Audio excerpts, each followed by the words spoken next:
Welcome to our first three-dimensional drawing video. I have 4 examples on the board that I'm going to go over. These are pretty simple ones, all right? Remember, when we're drawing three-dimensional shapes, what we're trying to do is take a three-dimensional object and put it on a two-dimensional surface. And the way that we represent things coming out of the board is through the wedge, and going behind the board are the dashed lines. And so let's start with nitrogen trichloride, a little naming review here. First thing I'm going to do is draw the Lewis structure. And we get N in the middle with our lone pair, chlorine, chlorine, and chlorine. When I draw these today, I'm not going to put the lone pairs around the outside atoms. It's going to save us time and speed up the video a little bit. So here, nitrogen has 4 electron groups around itself. It's got 3 bonding groups with the chlorines and then 1 lone pair. If you reference the sheet that you got in class, you'll know that this geometry is pyramidal.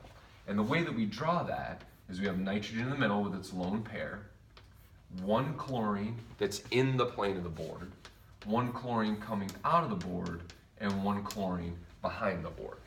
All right? So here is our pyramidal geometry of nitrogen trichloride. Huge celebration. Next up, we have carbon disulfide, CS2. All right? I'm going to draw the Lewis dot structure first. And it looks something like this. Again, I'm just not drawing the lone pairs around the 2 sulfurs. But here, carbon in the middle has 2 electron groups around it, and both of them are bonding groups.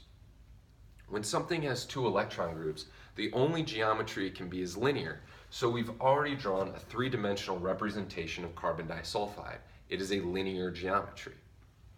Moving on to the nitrate ion, we're going to draw the Lewis dot structure first so it's easier for us to draw the 3-dimensional structure. So here, nitrogen is in the middle. We're going to do a double bond, single bond, and of course, do not forget formal charges. It looks something like this. The nitrogen in the middle has 3 electron groups around it. It is important to remember that double bonds and triple bonds only count as 1 group. It's 1 bonding group. So we have 3 groups around it, no lone pairs. If we have 3 bonding groups, no lone pairs, we call that trigonal planar. All of the oxygens in this compound are in the plane of the board. Because they're all in the plane of the board, it sits flat. And you can see the triangle there, that's why it's trigonal planar, so it's sitting on the board like this. Lastly, phosphorus pentachloride. This will be a little tricky, all right? So we get phosphorus with our 5 chlorines around it.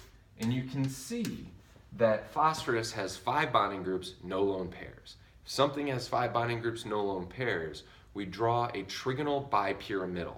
It's a little bit of a mouthful, but it's not that bad. Phosphorus in the middle, and we're going to draw our axial chlorines first. They're called axial because once I draw the other 3 in, you're going to see that those 3 can spin around these 2 like the axis of the Earth. All right? And these 3, one is in the plane of the board, one's coming out, and one's going behind, are called equatorial. Like the Earth, the equator is the ring around the middle of the Earth. This is a ring around the center of the molecule. So this is our trigonal bipyramidal structure for phosphorus pentachloride. Very exciting.